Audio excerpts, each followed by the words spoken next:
EVM hacking है, button कोई भी दबाओ वोट भाजपा को जाता है। तो मैं उनसे पूछना चाहता हूं भाई कि अगर ईवीएम हैक थी तो किसी को वोट चोरी करने की क्या जरूरत थी? मैं आज कांग्रेस से स्पष्ट पूछना चाहता हूं, ईवीएम हैकिंग के आरोप की पैकिंग हो गई क्या?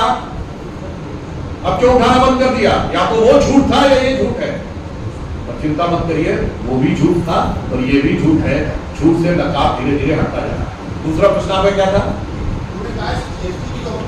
हाँ, जीएसटी की जो मांग कर रहे थे, मैं कहता हूं जाके चेक करिए। उससे पहले जो वैट, ऑक्ट्राई, अनेकानेक टैक्स लगते थे उनके शासनकाल में, वो कितने अधिक थे? आप याद करिए, एक दौर था एक शहर से दूसरे शहर जाने में चूंगी लगती थी और टोल नाके के ऊपर गाड़ियों की लंबी लंबी लाइन रहती थी। मतलब एक देश छोड़िए, एक राज्य के अंदर एक जगह से दूसरी जगह जाने के जिन लोगों ने इतने साल तक करके रखा, और जहां तक मांग करने की बात है, उनकी मांगें कितनी गंभीरता से ली जानी चाहिए, मुझे लगता है ये तो उनकी पार्टी वालों से पूछ लिया जाए तो ज्यादा बेहतर है। एक सवाल ये भी है, जीएसटी काउंसिल से पहले ही, जीएसटी काउंसिल में दिशा जाने से पहले ही लाल किले से ये संकेत दे दिया था कि जीएसटी में से सुधार किए जाएंगे। बहुत अच्छी बात है। इसका मतलब सारे विपक्ष ने सर्वसम्मति से प्रधानमंत्री जी के प्रस्ताव को स्वीकार कर लिया।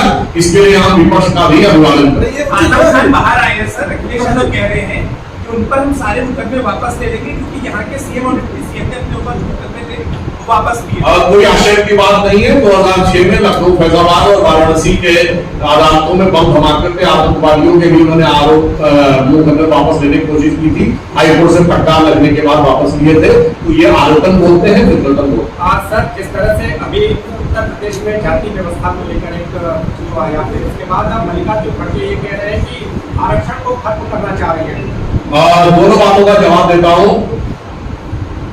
जाति की रैलियां रुकने के संदर्भ में जो अखिलेश जी कह रहे हैं, तो मैं आप सबसे कहता हूं जरा याद करिए, जब संसद भवन में फ्लोर द हाउस में अनुराग ठाकुर जी ने बगैर नाम लिए बोला था कि जाति गणना की बात सबसे ज्यादा वो नेता करता है जिसकी खुद की जात का पता नहीं। तो अखिलेश जी वही आक्रोश में खड़े होकर लोकसभा के पटल में बोले थे कि आप किसी की जात कैसे पूछ सकते हैं। याद करिए वो वीडियो आनी पड़ी है, कोई चेक। तो मैं अखिलेश जी से पूछना चाहता हूं, तो वो सच था या ये सच है? यानी तब तो आप कह रहे हैं जात कैसे पूछ सकते हैं, जात पूछ सकते हैं, या उस समय की चेहरे में कुछ और दिल में कुछ और था और आज भी चेहरे में कुछ और दिल में कुछ और है। तो मुझे लगता है उत्तर प्रदेश की प्रबुद्ध जनता बीमार है। दूसरा बिंदु, मल्लिकार्जुन खड़गे जी जो कह रहे हैं, तो उन्हीं के राज्य में कर्नाटक में मुस्लिम समाज को आरक्षण देकर SC ST OBC का आरक्षण समाप्त करने की पूरी व्यवस्था कांग्रेस निरंतर कर रही है। कांग्रेस शासित राज्यों में पिछड़े दरवाजे से भारत सरकार के पिछड़े वर्ग आयोग ने उन राज्यों से जवाब तलब किया। पश्चिम बंगाल ने करीब 141 मुस्लिम जातियों को पिछड़े वर्ग में डाल दिया।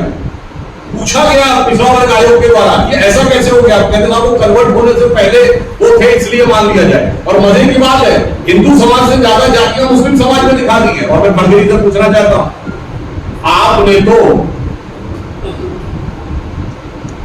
अल्पसंख्यक संस्थाओं के नाम पर हजारों हजार संस्थाओं को मान्यता देकर उन्हें आरक्षण से बाहर कर दिया कि नहीं? मैं कांग्रेस से स्पष्ट पूछना चाहता हूं, आज की सत्ता थी, कश्मीर में SC ST OBC का आरक्षण नहीं था। आपकी सत्ता थी, अलीगढ़ मुस्लिम यूनिवर्सिटी SC ST OBC का आरक्षण साफ, Jamia Millia Islamia SC ST OBC का आरक्षण साफ।